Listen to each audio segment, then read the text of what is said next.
Hi, it's Kieren here, and we are at Ash's farm. So we're going to have a little look. We've done an install here.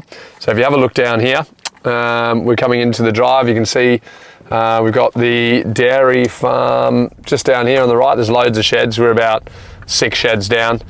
So we've just done a 44 kilowatt install here.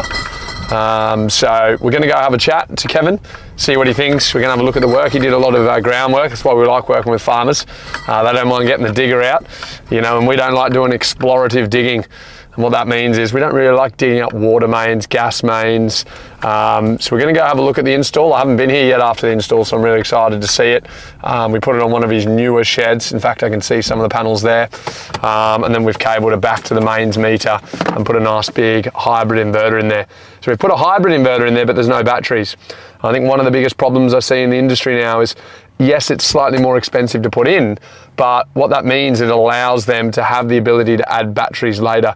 Too many people are putting in grid-tied inverters, which means that it can literally only go back to the grid. And if they want to get batteries in the future, what they have to do is they have to put another inverter in an AC couple of the batteries, whereas this one will just be a very easy retrofit down the line.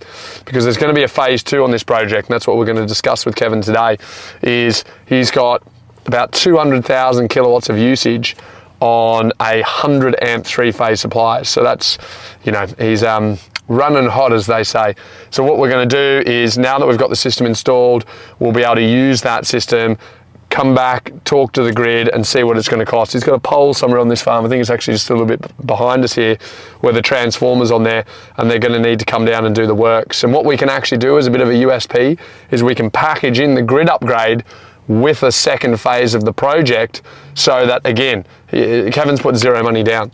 He hasn't spent a penny on this solar system, and he's just redeploying some of his money. So instead of paying for the grid upgrade with his cash, we can package it in with the solar, and combined, the savings should still cover that monthly repayment. So yes, nothing's changing on his farm for a couple of years, but once he's paid that system off, it's all profit, and his cash flow is going to be greatly improved.